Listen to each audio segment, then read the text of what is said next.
Good morning, everyone. Alecia here. Welcome to Gray Roots Podcast. I have got Kari and Kathy with me here this morning as well. Hello, ladies. Hey, good morning. Good morning. Yeah, so today we are talking about different histories and different stories. We touched on this a little bit when we discussed politics and religion and kind of what your personal background, how that impacts your beliefs, how you vote, how you think, how you make choices, all of those things. And today we're going to dive a little bit deeper into that because we think that that can also be a big stumbling block for people and families and I'll say blended families, but definitely blended families. But, when you have a husband and a wife come together and then you have one side of the family that has this history together and then the other side that doesn't, they come from a completely different perspective. Uh, so that's what we're diving into today. And I know some families, I'm sure, have literal historical where that may be affecting their family of origin. I can think particular, my dad's family is from Czechoslovakia, or they were before the country was split, and their parents moved over here when they were very small. So my grandparents were born here in the US, but they were they don't remember moving here. They were very small, came from big families. And because they grew up in the Great Depression with everything going on over in Europe and moving here to the US and having a large family and just trying to kind of eke out a living and a life here as immigrants. One of the things in particular I remember is when I went to Grandma and Grandpa's house, you cleaned that plate. You did not use any food on your plate. In fact, even at the end of the meal, I remember my grandma saying, Leisha, we have green beans here. Who's going to eat the green beans, right? Everything had to be eaten. Now, I didn't have a super healthy relationship with food, so this was probably not a great thing for me to feel like I had to eat this food. I was obligated, but from their perspective, they were literally trying to survive, right? If you didn't finish all the food, it got put into a container to make more food for the next day because that's how they were surviving. But that was a completely different way of being raised of thought process than even Jeff's family, who, they grew up in a blue collar household with 4 kids. So they didn't have tons of money, but there wasn't this whole clean plate club thing going on. So when we started having kids, that was, do you fight over? They're going to eat what we serve. They're going to, clean their plate. Are we going to make anything special for them? No, this is food. Are they going to get it for breakfast the next morning? Oh my goodness. All the things. And I know that has affected my kids as well, because I've heard them say before, well, put it in the fridge. You're going to get it for breakfast in the morning if you don't eat it now. And looking back, I'm kind of like, well, that was not a battle that was really worth fighting. We weren't starving, we were provided for even when we did struggle financially, but that was a trend that kind of carried on in that way. So I want to ask you, Kari, what historical events do you feel have shaped your family's traditions and even maybe influence, and maybe it isn't history, but just things that have kind of been passed down? Well, I think kind of thinking of what you just talked about as the history is like my great grandfather and grandparents came from Germany, and they were in the war. Their kids were in the war, and they came over from Germany. And so then my grandmother, they lived in Kansas, and she had 8 kids. My mom was one of those. Teeny tiny house, you guys. I think, how in the world did she do it? But you're so thankful. She was so thankful to have what they had because she had grown up, from her parents, just like you said, same way. Just she was so thankful to have what they had. Then the kids were thankful. My mom said they would have this one chicken for dinner for 8 kids, and you passed it around the table from oldest to youngest, and the oldest would get like the wing or whatever that had barely any meat on it. And my grandmother would grow tomatoes. I remember eating just fresh tomatoes on the table, and so that was like candy. That was a treat. And so my mom has carried on the canning the food, the preserving. She cans her food. And so now I do that. Now I don't have to do it to survive. If I don't can these tomatoes, it's fine. I'm going to go a mile away and go get it from the grocery store. But for my grandma, she had to, otherwise they wouldn't have food to eat. And so that's been a kind Yeah. of a good thing that I like that my mom has passed down that I've got from her is to the canning and the preserving of food. Again, Yeah. not because we have to survive, but because we want to. Yeah, that's a great example of how families and tradition, history has shaped the influence of the generations. How about Listen, mine is not happy. And the thing I think about the most is my dad grew up in South Alabama. He grew up in very racially tense times, and he had such strong views. And I've mentioned this before. He had such strong views about race and the differences in race. And I remember now I grew up in Mississippi, but I remember my first interaction with different races working at Chick-fil-A. And I remember my dad would get so angry when I would come home and talk about my new friends that were a different race than me. And I could not fathom why that mattered, that they were a different race. And so it was a battle between me and my father till the day he died. And so Wow. I was determined that I would break that my family moving forward, my children would know that God created us all equal. There is not there's differences culturally, of course, just like any culture, but there is not one that is higher than the other. And so I was determined to break that. And we did. And I'm real thankful. But boy, it really did. I still can't believe that is the way that was thought of as normal. But that was something that we definitely had to deal with in my family. Wow. Oh, yeah. And go ahead. What were you going to say, Kari? I'm just like, wow. Yeah. Yeah, it is crazy to think that is like not too many generations removed from us. Mm-mm.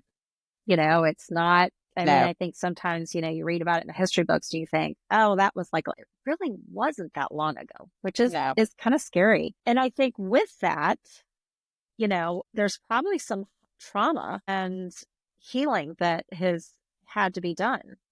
Kathy, I remember you mentioning that, was it Phoebe?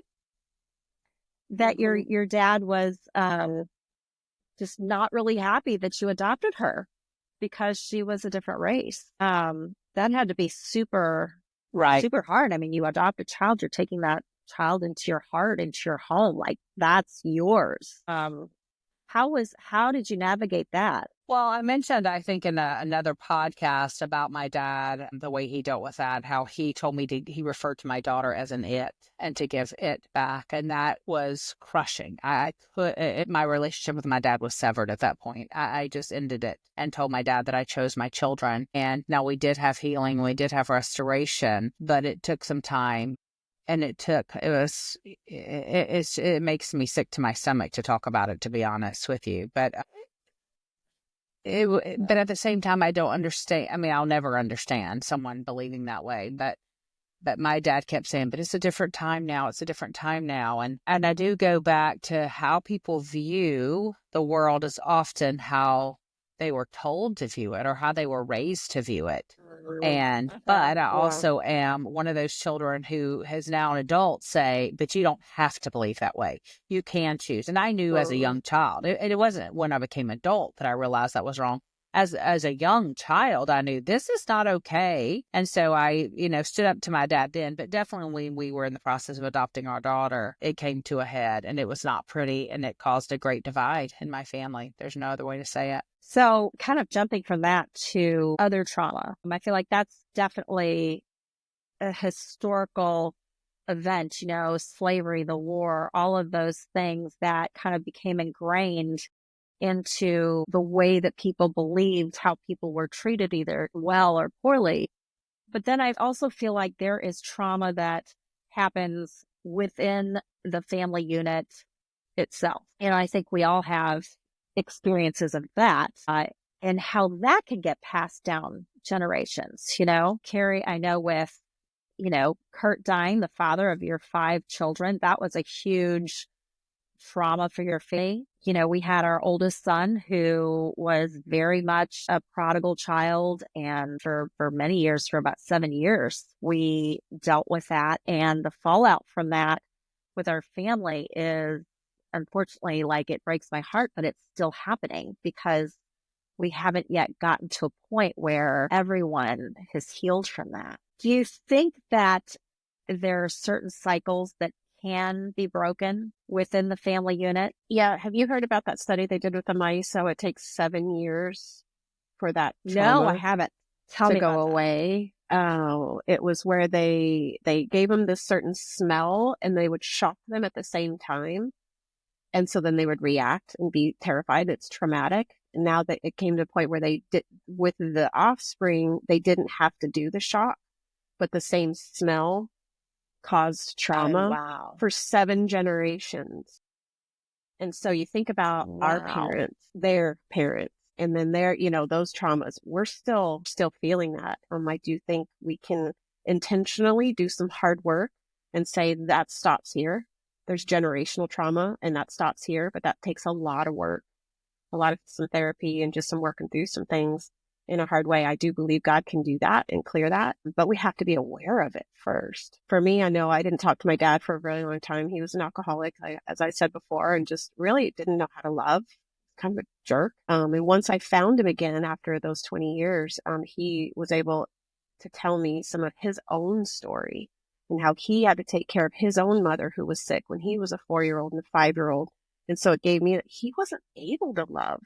He didn't know how to love. And so was able to have empathy for him, how he just gave the best he could at the time. And I think we all do that, bringing in all this trauma as we're just trying to show up the best we can. But being aware of, I think, those generational traumas is I think that's important.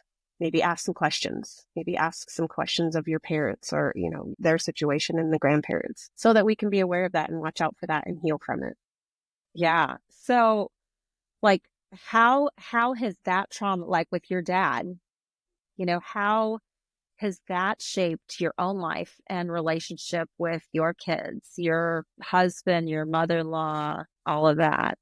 Like, how is that kind of passed down Yeah, within your family unit? it's this maybe disassociation with having inability to have deep relationships that he couldn't have.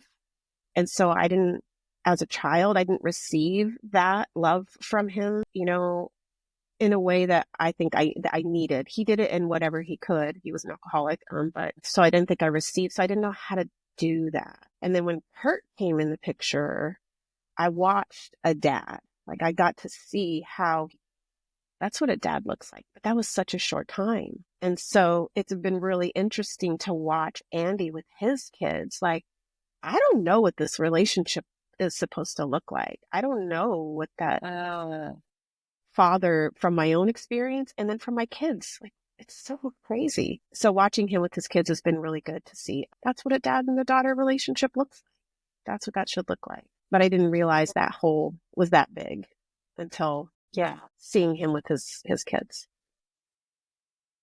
But do you think just healing? to suckle that up Go is ahead. that God met me where I'm at, and I am a daughter of the King, and He is the perfect Father. And so even when I did find my dad after 20 years, I didn't go to him needing his approval, his acceptance of me. It was a beautiful thing. I didn't need that from him. I was coming to just to mend that relationship in a way that I could. So I believe God can fill that and has filled that hole and that need for a father. Yeah. Do you think that healing from trauma requires breaking certain cycles in family dynamics? Our family bolted. I would We say go. yes. If it's uncomfortable, we go. I don't talk to my sisters. My sisters don't talk to their own children. My dad didn't talk to his mom. And I'm like, I'm done. We are not doing that here. Just like you told your kids, if you've got an issue, we are talking about it because we're not doing that here. That stops here. Yeah. Yeah. And I think that's just good advice in general, right? I mean, if you spend any time in therapy or even, the Bible, it talks about keeping things in the dark and bringing things out into the light. And it goes back to what Kathy was talking about, episodes ago about keeping secrets. Anything that's kept in the dark cannot get to the light. And until that's exposed, I think it's very hard to break that cycle, whatever it is. I mean, something on a little bit lighter note would be, I was a yeller with my kids. I would get so frustrated. I'm like, remember being in the grocery store once with all three of my boys. I don't know what happened, but they didn't have school. And I was in the grocery store trying to get groceries, and they were just like wild monkeys, and they were running and I couldn't find them, and like throwing stuff in the baskets, just like wild banshees. Right. And I'm like, I don't have time to discipline you right now. You guys just like, I'm trying to hurry up and throw stuff in there. And I lose it. I lose my stuff, and I just like scream at the top of my lungs, like in the middle of the Kroger aisle with my grocery cart. And right around the corner comes this sweet little lady from church. She's like, Alecia, was that you? I thought that sounded like you. And I'm like, I want to climb under a rock, right? But Essa has had the same experience, right? Her mom was a yeller too.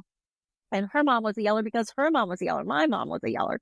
So I don't think I did a very good job with, breaking that cycle when I was a mom, but she's working very diligently to break that cycle because she started catching herself yelling at her daughter. But you're right. I think until we break that cycle and we're made aware of like, hey, like her mom yelled at her because her grandma yelled at her mom. That was just like, that's what was modeled. And so that just kind of is how you learn to navigate that and do life, right? Until you learn different, right? One of my favorite quotes is Maya Angelou.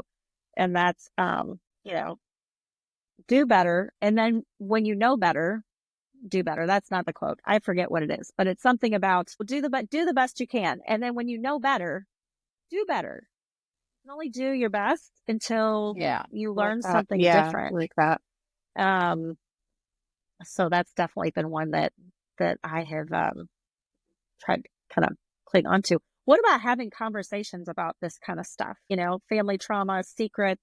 I find my family, like I said, I feel like we definitely have not had healing from all of the trauma as far as a family unit. And conversations are very difficult to even pick some of that up. It's almost like it was so long ago. Can we just move on? But it's becoming very apparent we can't move on until all that's been brought to the light, And like stuff that book, stirs The it Body up, Keeps right? Score. Yeah. Yeah. That's what I was going to say. Stuff triggers it, like the smell. And I know for us, I think about Joshua dying, and that has been a trauma that my children will take into their marriages and their spouses and their children. And that extra fear, because I think as a parent, I have a heightened fear of losing a child now. I think they're going to have heightened fears because of that trauma that they experience, that their partners and their children are going to have to understand. So I do think there's so many different traumas that we've got to recognize play a part in how someone responds to an everyday situation. Absolutely. I remember Kayla was in labor with Millie, and we're all in the waiting room, and we hadn't heard anything for a while. And I was like, can we go back and just talk to the nurse's station and I wasn't freaking out, but I could tell I was like, can we just go talk to the nurse's station just to see? And that's happened a few times. And what I realized is that because of the trauma of worst case scenario, most of us who've never been through that are like, no, it's not going to happen to us. It doesn't happen to us. But worst case scenario has happened to me. So I know that worst case scenario can happen. And so I'm triggered by that trauma of no, she could, something could happen. And so I feel that now. And I feel like sometimes it's like I'm overreacting, but people don't understand what that's like to live and have that trauma and have that trigger, like you were talking about, and being more aware of that and understanding that that's what it is. And I'm not just a flake. I'm not just freaking out and overreacting. Like, this is real, and it's a trauma and it's a trigger. Yes, I was going to say the fires that happened in California not too long ago triggered me so much because, if I'm sure you know, my home was burned down twice. I've lost homes. And so I had to explain to Jeff, not only does that trigger me seeing all the news stuff about that, but when he builds a fire and he's like, oh, let's just go to bed, and leaves the fire going in the fireplace, well, I freak out a bit. I'm like, we can't really leave the fire in the fireplace. It won't really go out. I mean, I've had 2 houses burnt. There's a chance, so I over exaggerate as the, how scary that is. So it can be anything. I think the bottom line with this topic is that we don't know people's stories. And so, number one, let's take time to learn their stories. Like, ask some questions. What are some things? Get to know. It's like my one daughter-in-law, knowing that she grew up with her uncle adopted her. And so she grew up without a mom. Her dad was technically her uncle. But anyway, in the home she grew up in totally changes how she relates to me as a mom and mother-in-law, and how she relates just to women in general. Yeah. She grew up in Vermont, which is totally different from growing up in Georgia. So all of that, some of it's not even trauma. Some of it's just history and differences that contribute. Yeah. And we've got to take all of that into account as we try to have a relationship. Yeah, Yeah, being I so agree. self-aware and being socially aware and just self-aware is huge. Yeah, I know it's funny. You talk about the South, and sometimes I think people from the North are like, well, we might not be nice to your face, but we're at least true behind your back. Whatever you see on my face is what you get if I'm not around you, right? There's no guessing, Right, but here in right. the South, it's almost kind of more like, that's so awesome. Bless your Yeah. heart, and then Bless like, your oh my gosh, heart. can you believe? Yeah. Right. Or, Totally. it's First fine. time and somebody waved at me and I'm like, who are you? Do I know you? Why are you waving at me? Like, coming from Colorado, like, why, are you trying to stop me, or why are you waving? So it is different. Yeah, different culture. Different culture. Totally. I want to shift a little bit to generational issues, specifically around technology and family dynamics in the age of technology. You have like my mom's age group, the boomers, they didn't really grow up with technology. At all. Technology didn't really start coming about until they were into adulthood, whereas I feel like Gen X, we kind of started with it. Like, I remember being in like 4th or 5th grade and there was a computer, a giant computer that spit out different things. You had to put in like a certain language and it did stuff, whatever. I remember my boys, like middle school, everybody was getting phones. And then for our oldest and then our younger two, everybody was getting these iPhones that were literally like something that we watched out of the Jetsons. If you're listening today and you don't know what the Jetsons are, go Google that. But it was a futuristic cartoon about things that are now have come to fruition, right? They had a robot to clean their house. So one of the technology things that was back there was TV, right? Watching TV. And that generation, at least my parents, we didn't talk about things. We didn't talk. And so it was really uncomfortable at dinner time. So in both homes, because I grew up in a broken home, both homes, that's what we did at dinner time. The TV was on. We had TV trays. We sat in front of the TV at my dad's house, and we had a TV in the kitchen up here. And one time, you guys, The Exorcist was on, and we're just all, yeah, this is spaghetti's good. And anyway, no. So the TV is a thing, and it's just been a thing in both homes, and it makes me crazy. And so my kids, we are not watching TV. Almost so they don't understand that. Maybe they thought I was just being strict or just wanted to protect them from things, but that was something I did not want to do now, and I've relaxed a lot. But for my kids, that was something I did not want to do because we're not talking to each other. And I remember as a kid just being like, can we just have a conversation? But it was just uncomfortable for everybody. And so that was something generationally, technology, that I just did not want to bring into my home. It's hard. It was really hard because you had to entertain them or talk to them, or when really you just want them to zone out. But I get it. And it's good sometimes, but for me, it was such a trigger and my stepdad now, we go visit. TV's on constantly. It's on constant, which is fine for him. Yeah. That's what he needs to do for him. He can't get out of the house. So understanding that for him, that's a good thing. For me, I'm choosing not to do that, but accepting that that's where he's at is fine rather than judging. Right. Well, it's interesting because I remember my dad's parents, the Czech family, they always had the TV on, and from their perspective, I think it was like look at this TV. We have a TV. Yeah. So like to turn it off was almost like disrespectful to the fact that you had this technology, or that's probably not the right way to put it, but it was like, we have this. We're going to use it. It's like a status symbol. Yeah. Yeah. Yeah, yeah, even like Novelty. within the family. Yeah. And Mm-hmm. I think my grandpa very strongly felt this way. Like, I paid for this TV. I bought it. We're going to have it on all the time. And I remember my grandma yelling at my dad and my grandpa or my uncle, like, "Here, turn the TV off. TV off. I can't hear." But he was like, "I'm not turning it off, Ann. It's going to stay on. It's fine." But yeah, I mean, that's an interesting thing. Our kids grew up watch TV, but probably more than I would have liked. But now, like, they have everything at their fingertips. They don't even have to Yeah. go into a particular room to do that. And I think Mhm. that is something that is different generations. It's hard for us to even understand not raising kids in this era. I mean, I think it's really easy for us who maybe had to put our kids in front of a movie or something, a VHS player, whatever, or didn't have a TV in the car, or long Mm-hmm. trips, anywhere where you're a restaurant, anywhere your kids really, if they didn't behave, it was going to be a situation. It's hard for us to understand why moms can't just not do screen time, and literally how hard that is for them because these kids Mm-hmm. are being brought up with this at their fingertips.